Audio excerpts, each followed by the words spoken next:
Welcome back to Under the Pink Hat. We've got a few things to discuss this week. We're going to be getting into some Daredevil as well as the final season of The Boys. We've got a lot to talk about, so let's not waste any time and just jump right in.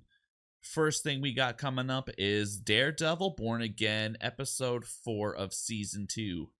That's a fucking mouthful.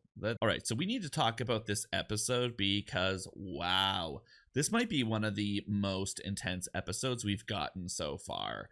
We've got Bullseye going full savage, Fisk absolutely losing control, and Matt caught right in the middle, trying not to cross that line that he set for himself. Now, let's break it all down. First off, Bullseye steals the show. Wilson Bethel as Bullseye, yeah, it's him. This episode really cements his evolution from Daredevil Season 3 into the completely unhinged, merciless killer we know he becomes. That opening scene killing those AVTF agents, using literally anything as a fucking weapon. A tooth he spit into someone's eye and killed them with last season. He sees some silverware. Yeah, this'll do, I guess. This guy just looks at random objects like a walking arsenal, and somehow he's enjoying a milkshake while doing all of this.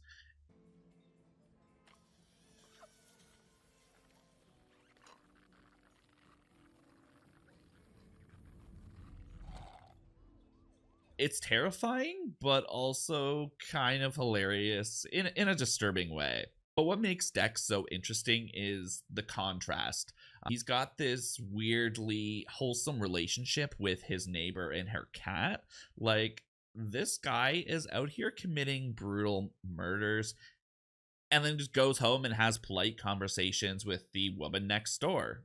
It don't make no goddamn sense. And when someone begs for their life in the diner, he just looks at him and says,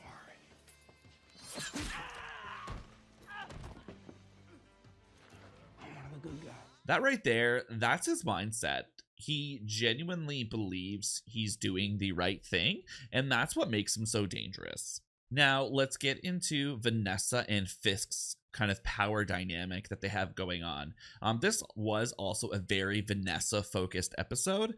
She meets with the governor, who basically asks, can you control Fisk's darker impulses if we back him? And Vanessa's answer? Not exactly assuring. She doesn't promise control, but does make it clear that she's going to be helping to run things. And somehow that's enough for them to give them the green light. Now, at the time, this conversation feels important, but by the end of this episode, it almost feels pointless considering how things spiral. We also see Jack leave, which honestly sucks, but he does leave behind funds to help fight Fisk, so he's still contributing in his own way. Let's just hope he gets some rest and maybe a shower and then comes back and helps everyone out later. Then we get Matt in the church. This was also a nice touch. We actually get a flashback to the Netflix series, which we already knew everything is canon, but seeing it acknowledged like that, that's kind of what fans wanted. It shows just, they're not just brushing the history aside from before it came to the MCU and Disney Plus, so it's pretty cool just to see that we get to actually see that some more. So Matt tracks down Bullseye. Matt gets a tip from a priest that Bullseye watches the church every day from his window, so what does Matt do? Uses his radar sense, locks in on Dex, and goes after him.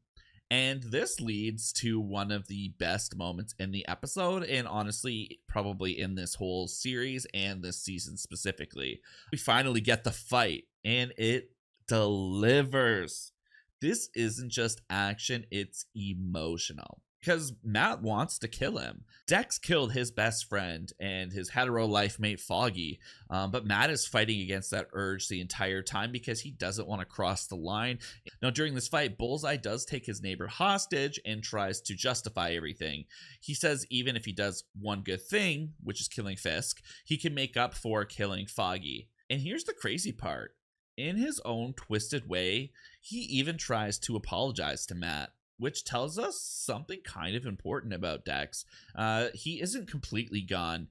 He feels something. It's just a little wonky. It's a little broken. Fight ends when Matt knocks the gun away from Bullseye and he escapes. But what stands out is how evenly matched they are. Outside of Matt's powers, I mean, they're basically equals. The skill, the intelligence, the physicality. That's why Bullseye works so well as a villain across from Matt. This fight could literally go either way whenever they're going at it. I really loved this fight. It was, it was raw, it was emotional, it was fast, very well choreographed, and just seeing both of them go at it, what a great scene. Obviously there's going to be some clips going if you're watching on YouTube. If you're just listening to the actual podcast on Spotify, then just imagine it in your head. You can figure it out.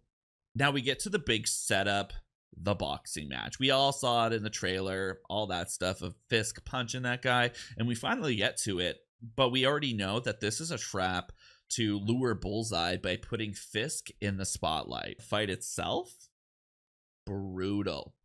Fisk is going up against a professional fighter, and at first he's holding back. You can tell he's not going all out on the guy. He's kind of, playing it up for the views and for the audience. Fisk spends this entire episode trying to get Vanessa out of the city because of this setup. He doesn't want Bullseye to get a hands on her, but she shows up to the fight anyway. In that moment when she distracts him, that literally all it takes. He distracts him for a split second, the fighter lands a hit, and Fisk, he snaps. Full berserker mode, bud. Absolutely demolishes the guy. It's not even a fight anymore. It's a statement. Right after this is when Bullseye arrives. He starts taking out AVTF agents like it's nothing. It's pure chaos. Vanessa doesn't run. She actually pulls out a gun from her purse and she gets a shot off on him. She makes contact, which is wild. She even got that chance. But then Dex just keeps going. He grabs a glass figure that was on the ground and hurls it at Fisk. Fisk blocks it and it shatters everywhere, which even seeing it was really cool. I think they pulled it off really well. The cinematography in this season has just been fucking phenomenal. Not that it was bad on Netflix, but with the Disney budget and kind of how hard they're going into Daredevil, it looks really cool, and I don't know, it's just artsy fartsy. But this is when things kind of explode into madness. Daredevil shows up and stops Fisk from killing Dex, while also attacking Dex and tackling him out of a window of fog wells, which inevitably allows him to escape even though he's hurt. But we cut back to Fisk and Vanessa. We slowly see that a piece of the glass figure has launched into her head. This ain't no flesh wound. It's deep in there, brother. Blood starts pouring out and she collapses and is in Fisk's arms.